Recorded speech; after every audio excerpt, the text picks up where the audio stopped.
Kute, thank you so much for joining me today. How are you? Great. I'm hot in Arizona, as I was telling you. I'm sweating out here, but it's all good. You look great. If I start sweating in this interview, I'm not in a sauna. Right. I'm good. I mean, you technically kind of are in a sauna, but not the ones that you'd go to the gym for. Exactly. So I love to kick off these interviews by asking my guests how you got to where you are today. And I'm specifically interested in you because it seems like this type of work is something that you've been doing from a really young age. So I'd love to hear about your journey getting there, getting here. Sure. Yeah, look, I was born in Ghana, West Africa. My father's from Ghana. My mother's Japanese. I grew up in London.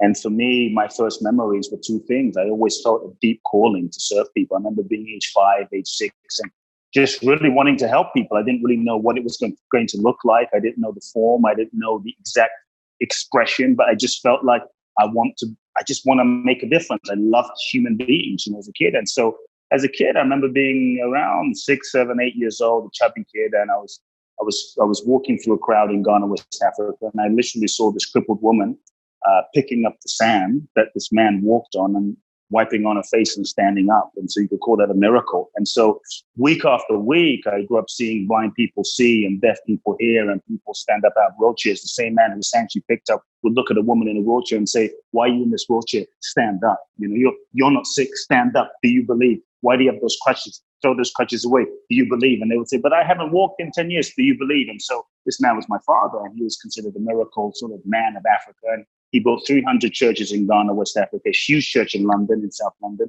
And so that was sort of a bit of my upbringing. I grew up in this, it was a kind of unique environment, but for me, miracles and this sort of spiritual realm was just totally normal. So I started speaking in my father's churches when I was age 8. When I was 14, I was ordained as a minister in my father's sort of tradition. I was the kid that was supposed to basically take over my father's spiritual legacy and organization, and literally had hundreds of thousands of followers in Ghana, West Africa, that looked up to me. So there was a lot of pressure. And the truth is, when my father at 14, I was always very obsessed as a kid. You talk about where did it start? I was always very obsessed with the questions of who am I and why am I here and what's the purpose of life and where do we come from, where are we going? And I would look at folks I grew up in London. I didn't grow up with a lot of money, but I went to a very high level school, got a scholarship to this private, I guess public school, but private school in the US. And a lot of my classmates were sort of sons of politicians and presidents from different countries. And so I grew up around a lot of wealth, didn't have a lot of wealth. And I would see people who had everything, a lot of them seemed totally miserable, and people who had nothing seemed quite fulfilled. And so I became really obsessed with trying to understand life. Why? What is the purpose of life? What is the nature of life? Is it to wake up, go to work, make money, eat, sleep, go on vacation, 2 homes, and then die? Surely there has to be more to this whole existence. And so that started my obsession with personal development, and read my first self-help book when I was probably age 8. And then which book was it, out of curiosity? Do you remember? It was a book by a woman called Shakti Gawain called Creative Visualization, one of the sort of old school spiritual texts. And I became obsessed with, wow, it was a very, before the law of attraction. And so for me as an 8-year-old kid, I thought, wow, my thoughts create my reality, my energy impacts my consciousness. It can actually have a transformational impact on creating my experience. This is amazing. I am a creator. And so as a young kid, I became fascinated with this principle. If you can believe it and see it, you can achieve it. And so that started my you could say spiritual personal development journey. But I started with people like Shakti Gawain, started reading people like Osho, Krishnamurti, Muktananda, Maharishi Mahesh Yogi of Transcendental Meditation, started meditating at a very young age. But around 14, when my father announced to the congregation, my son is taking over, my heart sank, because that feeling when something is not quite right and something is off. And I saw my entire life being carved out for me. I saw my entire life being dictated, and I knew this wasn't my path. I knew this wasn't my truth. But the truth is, I was too afraid as a 14-year-old kid to confront my father and tell him this is not what I want. I was afraid that if I spoke my truth, if I dared to be who I really was, then I'd be outcast. Then he wouldn't love me. Then I'd be abandoned. Then I'd be alone. And so all these fears. And so 14 to 18, I said nothing, went along with it, served this huge kind of community. But when I was 17, 18, after doing my A-levels, I decided not to go to university. I figured I want to help people with life. Life has more to teach me. I have to live life. And had to have a conversation with my father. And for me, the beginning of my life, I'd say, began the moment I dared to truly take full responsibility for my life. And I dared to have a conversation with my father. And that's when my entire life shifted. And I spoke to my father, told him I wasn't taking over his organization. We didn't speak for 2 years. And how was that?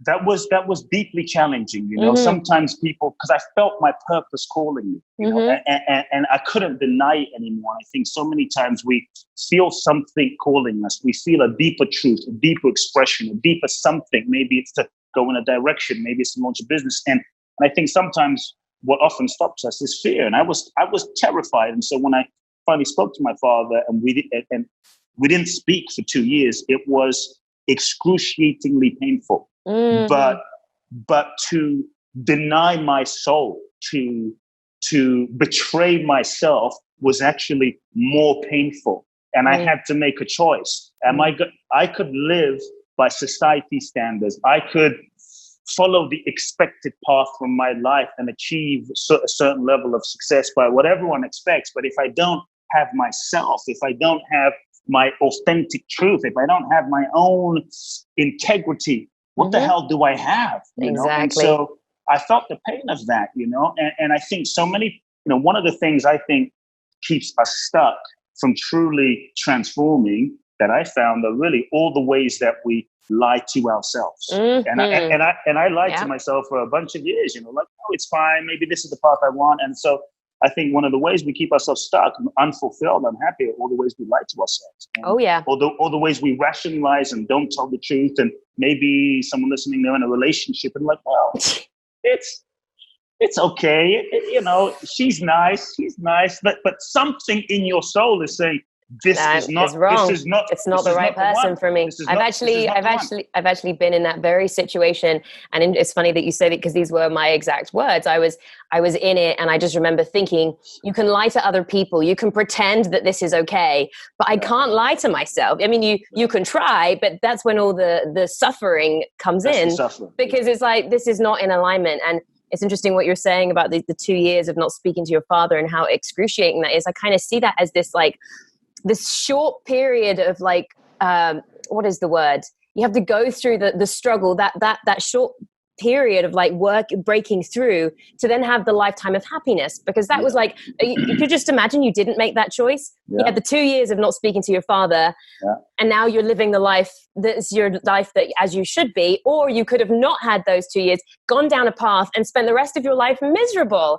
And so I just want to say to anyone out there too, like, if you're feeling this way, yes, it's going to be hard to sort of speak your truth and perhaps disappoint people that want you to be doing something that you don't want to be doing. But your life on the other side of it is worth that. So I'd love to hear, like, how did you start to build that relationship with your father? Was that easy, difficult? You know, for me, the first thing was I had to tell myself the truth. And it wasn't even the relationship with my father, it was the relationship with myself. And when I really made peace, I had to let go of my father completely and realize this is my life. And I had to really trust my own soul, my own guidance, and trust that if I'm being guided and if I have this dream or vision, then surely there's an intelligence in my soul. And when I really was willing to trust myself, trust my soul, trust what's guiding me beyond my father, who's a human being, trust the divine, the universe, this great intelligence, then it shifted everything for me. I realized it wasn't my father. You know, my father was just my whole relationship with my father shifted when I realized he's just a vessel and a vehicle, a beautiful human being, but that I passed through in this lifetime. But really, I don't just belong to him, I belong to life. And so for me, that's good. The shift happened was when I let him go and I blessed him and I released him and I had to grieve and I had to let go. And so when I stopped lying to myself, you know, and what I was just saying earlier, then I'll say something with my father, but I think we have to ask ourselves the question, and these are some questions I have to ask myself, is what lies am I telling myself? You know, what am I pretending to not know? You know, what am I afraid will happen? Like the worst case that I'm afraid will happen if if I follow my truth, if I tell the truth. And so I had to make peace with, well, what's the worst case? I don't speak to my father ever again. Or live this life, live the rest of my life. That's a lie. Pretend to be someone that I'm not and be miserable inside, hate myself. And sure, maybe my father's in my life, but he's only loving a version of me, a fake version of me, not the real version of me. And that's not a real relationship anyway. Then the rest of my life is a lie, which is misery. And so when I really made peace with that, I came to the US. And to be honest, I won a green card in the lottery. Congrats. Nice. And came to the US and started pursuing this dream of trying to find teachers and mentors. And, I was pissed off, mad, angry, resentful of my father, because I felt, as a young kid, I felt like I didn't have his support. I felt like he wasn't there for me. I felt like he wasn't the father I thought he should be. And I was mad and resentful and angry and blaming. And one day I had this crazy epiphany sitting in a tiny, like, shoebox, 300, 400 square foot, tiny little apartment in downtown LA with nothing, sitting on the floor, feeling like a victim, feeling miserable for myself. It was like the universe slapped me on the head, and I got this epiphany, and it changed my life. It went something like, no one owes you anything. Nobody owes you. Like, I was complaining and moaning about, I don't have this, and my father's this, and I just had this realization, like, nobody owes you anything. Your father doesn't owe you anything. God doesn't owe you anything. You've been given everything. And in that moment, when I decided to take full responsibility for my life, and it is the moment where I actually chose, in that moment, to also forgive my father. I realized I was able to acknowledge how much he gave me, which wasn't maybe everything, but he gave me a lot. Maybe not what I thought I wanted, but I realized what he gave me was exactly what I needed for my unique soul's journey. And if he wasn't the way he was, I wouldn't be able to be doing what I'm doing. And I wouldn't be able to develop the sort of spiritual, mental, emotional soul muscle to become the person that I need to become for my own destiny and purpose. And so in that moment, I felt a deep sort of profound acknowledgement and appreciation for his role in my journey. And when I was really able to forgive my father was a freeing moment, a really free moment. And what was amazing was, it was crazy. This is years back, but he ended up calling me literally, I think, the next few days. I was going to say, did you pick up the phone? But no, he just got the message and called you. It was shifting. It wasn't even my father. It was shifting. We have to shift the relationship with the other person inside of ourselves. And when I had to totally accept who he was and who he wasn't.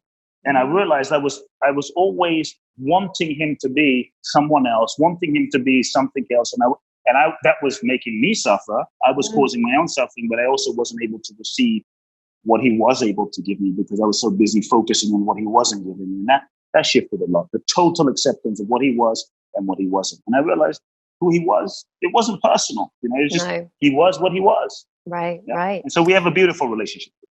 I love that. I'd attended a personal development retreat a little while ago, and it was like a 4-day seminar thing, like an introduction, whatever.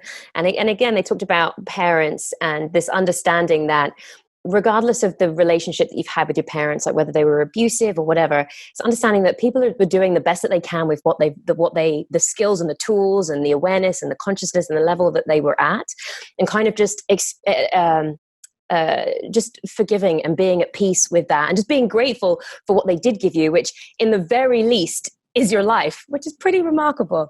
And so I've kind of found that piece. And I had to give up being right. Yeah. And I was so attached to my righteousness, and maybe I was right. He wasn't there for me. He didn't support me. He didn't give me this, this, and this, and this, and this. And then I realized it wasn't helping me. I wasn't free. I wasn't happy. And all I was doing was unconsciously reinforcing how right I was by screwing up my life. Reinforcing. See, look, it's all his fault. Yeah, look, I'm not getting this. I'm not. I'm broke. I'm a failure. I'm happy because of you. And so I think we have to. One of the things to really empower ourselves is we have to realize that we are not victims to our past. In each moment we have a choice, and I think forgiveness is one of the most powerful choices we can make. I agree. And I like that kind of brings it full circle. The title of this episode that I wanted to go with was, let's talk about reclaiming your power and living your purpose. And I think a lot of just hearing your story, taking responsibility, I think, is the ultimate thing. Discovering what your truth is, being tuned into your truth, and then taking responsibility. I'd love to touch on some of the ways in which you work with people. So you do seminars, you've got books, I'm sure you have private coaching clients. What are some of the ways that you work with people to help them through this? Yeah, look, there's a lot I could share. Reclaiming their power. Yeah, there's a lot I could share, but I think what we have to first realize is what we are essentially is power. What we are essentially is power. So there's nothing we have to kind of get outside. Like people say, I'm going to go get my power. I'm going to claim my power. That's sort of putting it outside of yourself. The foundation of what you are is power. And I think when you realize what you are as a foundation, it shifts the game. It takes you inside. The challenge is we're born as these little children. You know, we're born free. If you look into a child's eyes, a child is full of light.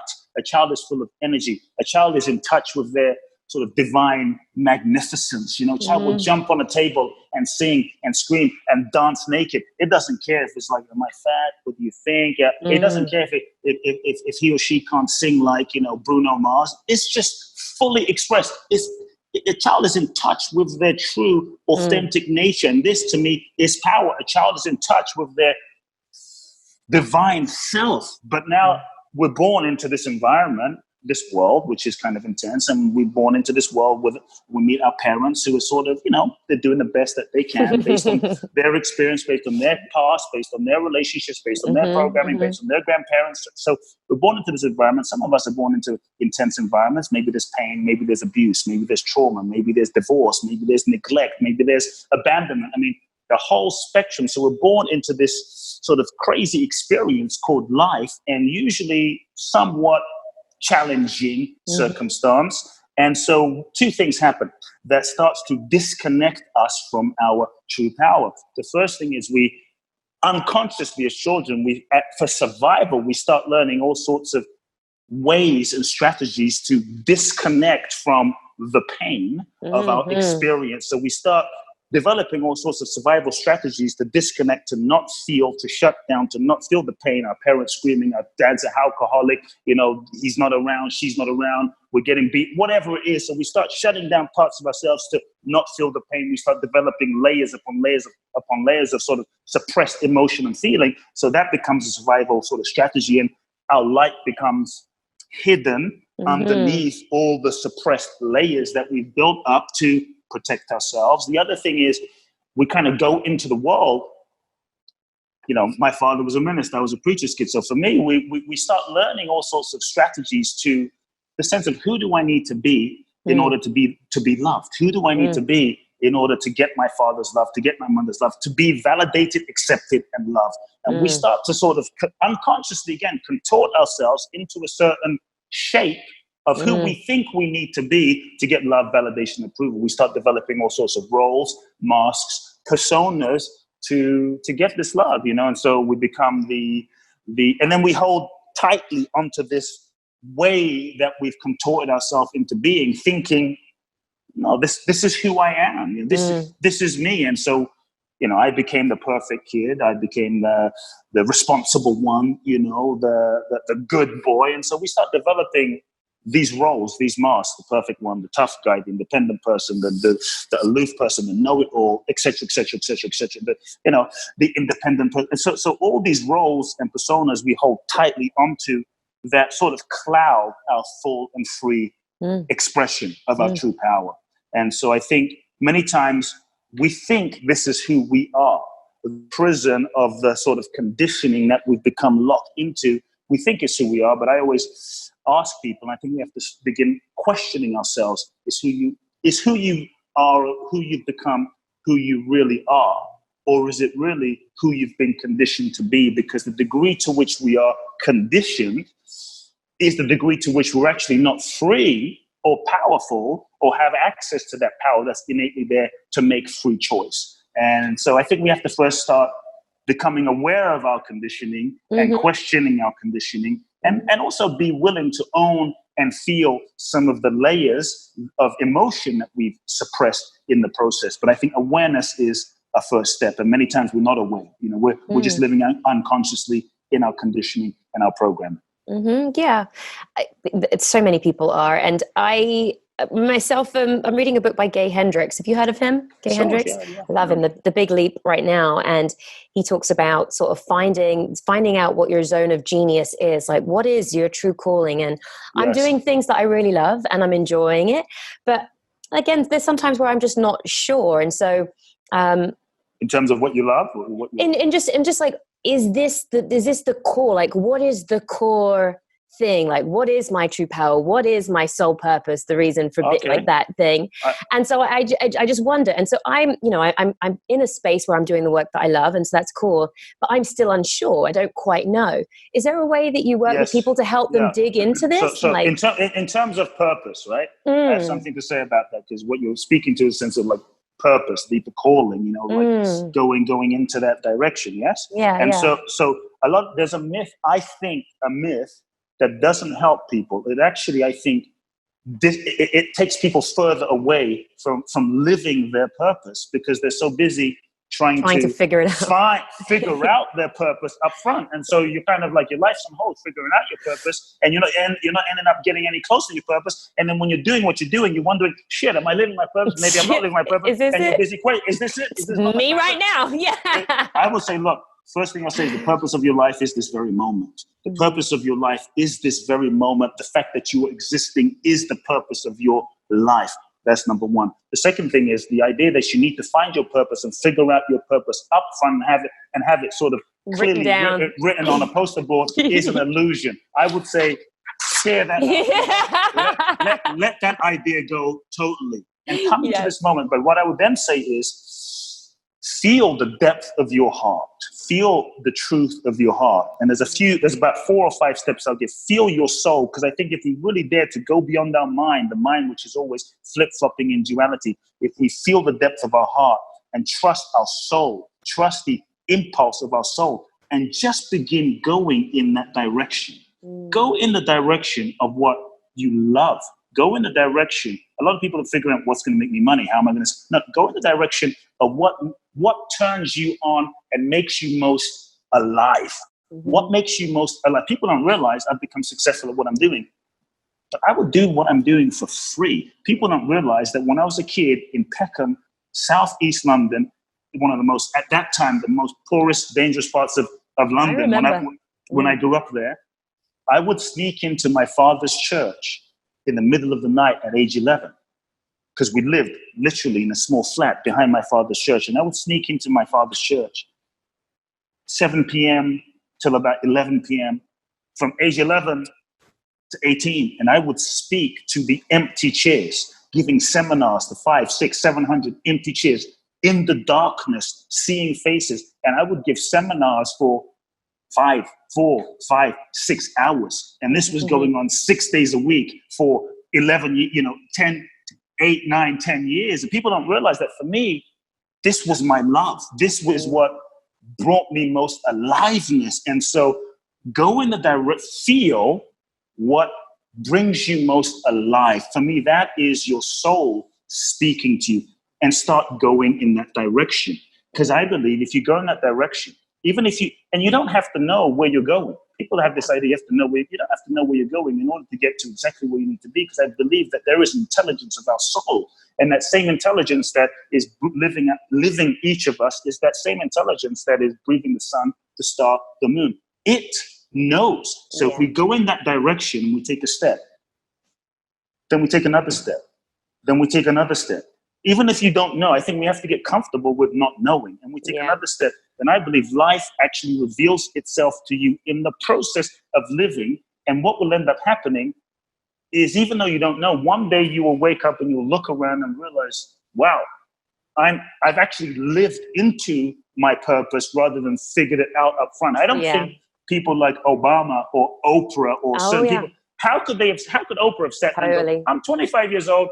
Let me strategize. I'm going to be the biggest media mogul, billionaire woman in the world. She had she was just reading the news, following the direction. So, couple of simple practical steps I'll say. go in the direction of what you love. And so ask yourself, here's like 3 or 4 questions. What do I love? What do I love? And acknowledge what you love. What you love is a signal from your soul navigating and pointing you in a direction. But also, some people might say, well, I love basketball, but I'm 2'1". Well, it's not gonna, you're not gonna be the next basketball player. That's just kind of reality. So look at what specific skills you actually have based on your life experience. I believe all of your life is simply preparation for what you are here to do. Every pain, every trauma, every divorce, every heartbreak, every abuse, every challenge, everything is just your curriculum that has been preparing your soul. It's the soul gymnasium. So embrace everything that happens. People say, why is this been happening to me? It's preparation. So look at what specific, actual, tangible, real, skills you have that are of value. The third thing is, I always tell people, don't follow money. Yeah. Don't chase money. Actually, look at what problems you are uniquely gifted at solving. Look at what specific, tangible problems you are uniquely gifted at solving and go out and solve those. Your ability to make money is in direct proportion with your ability to add value, and you add value when you solve a pain, problem, or challenge. And so that's the third thing. A lot of people just follow what they love, but they're not really solving a specific problem. And the last key, I would say, in terms of purpose is for people to consider, what group of people do you feel a connection to? What group of people do you feel an affinity to? Sometimes, like I don't know, I look at blind people. It's really weird. My heart opens to those that are blind. I see them walking on the street.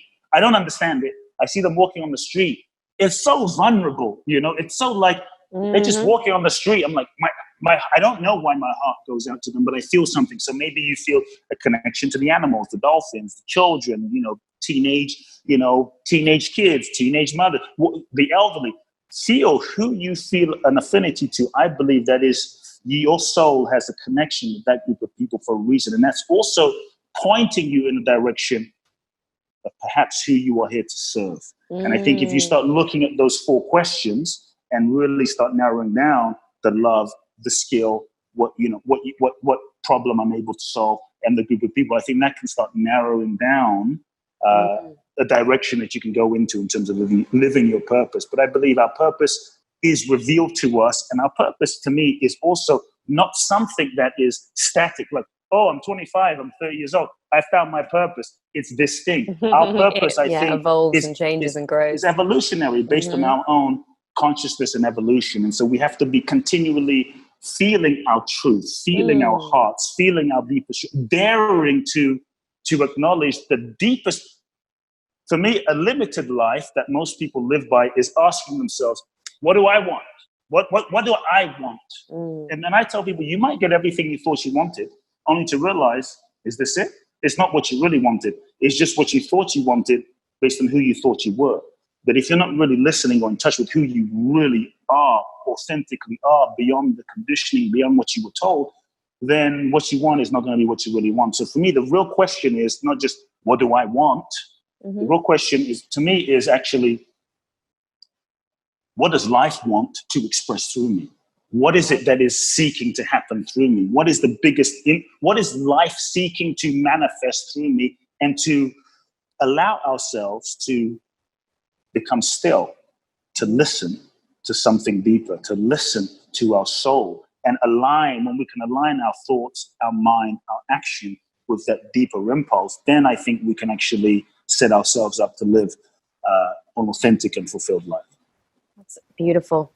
That's beautiful. I want to have these sort of questions in sort of the show notes and stuff. And just to clarify, you said, what do you love?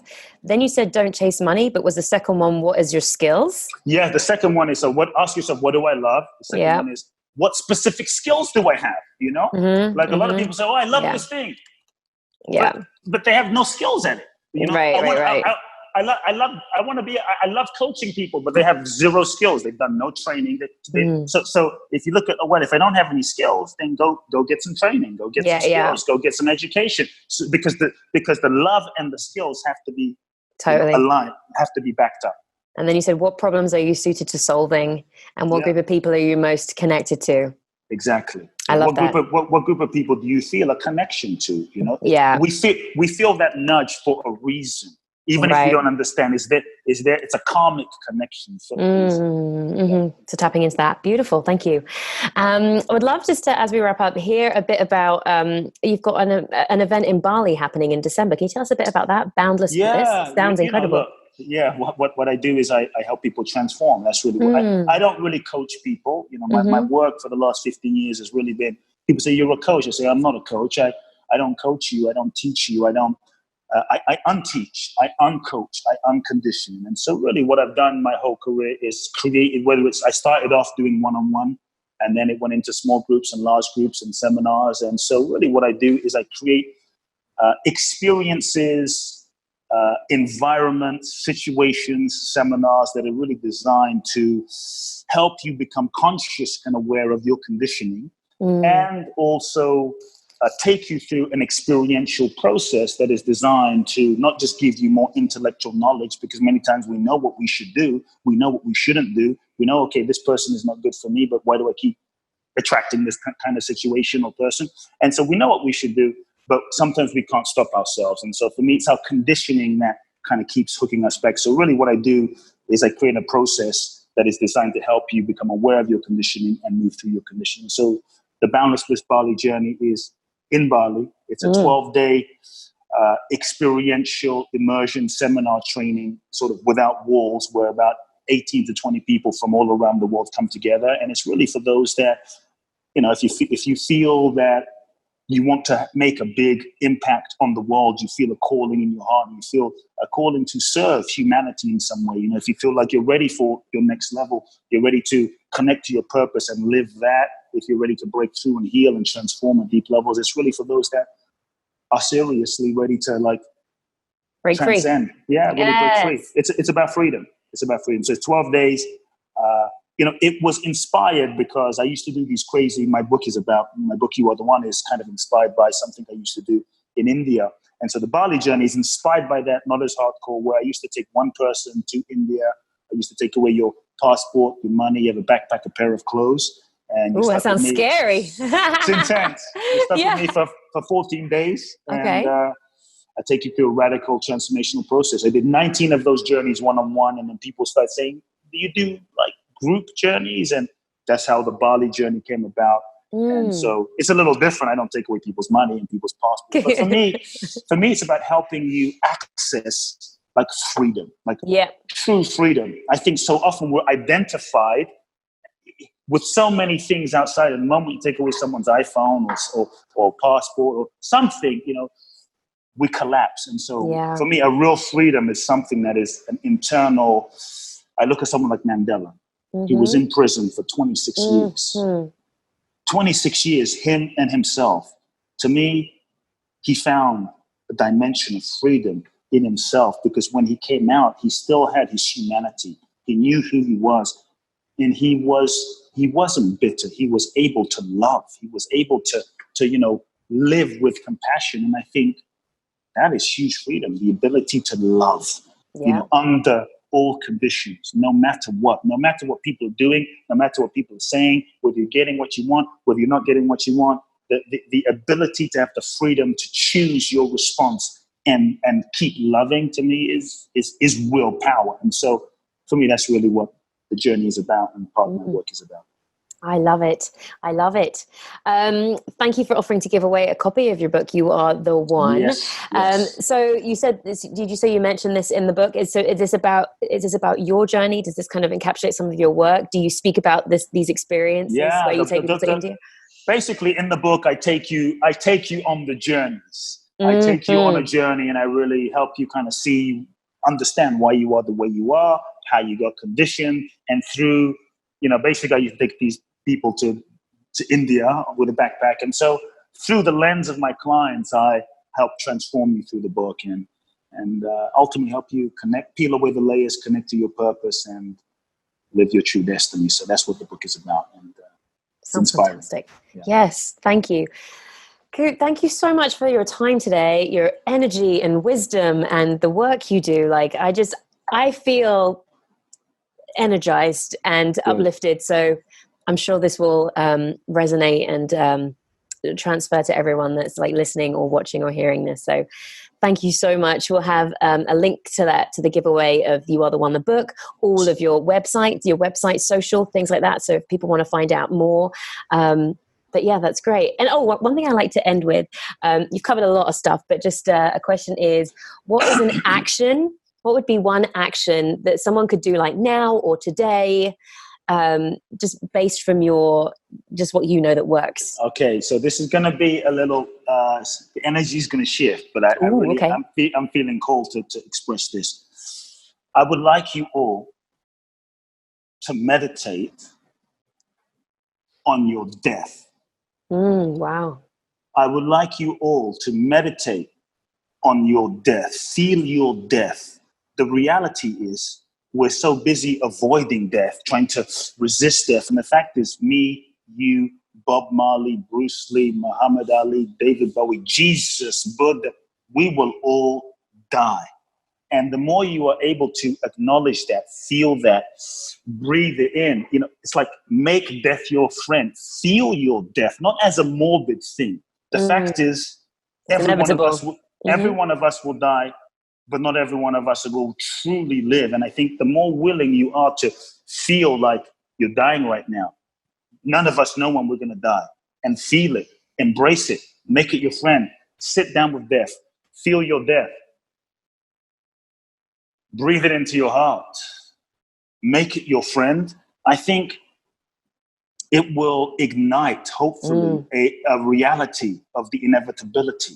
It could happen tomorrow. It could happen 10 years. I hope we all live a long life, 50 years, 100 years, 2,000 years with technology, who knows? But the fact is, none of us know. None of us know. The folks who maybe experienced 9/11, they didn't know that they weren't going to come home that night and not be able to look their loved ones in the eyes. So the first thing is feel your death and use that as motivation and inspiration to stop procrastinating, stop making excuses, stop focusing on other people, live your true life. And so feel your death, use that as inspiration.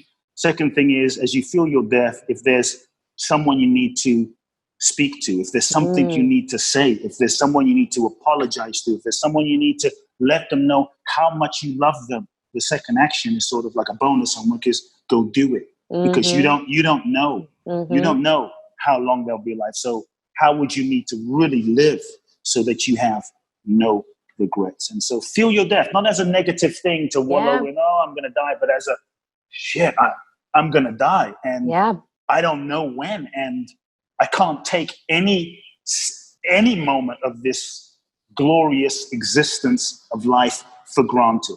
And so feel your death. Thank you. That's heavy. It did. When you said that, I was like, whoa. I was speaking to a girlfriend yesterday. Her boyfriend's brother's wife or something is 30 years old and just found out she's got stage 3 or 4 breast cancer. And that immediately brought like home like, oh shit, I'm 33. That could happen to me.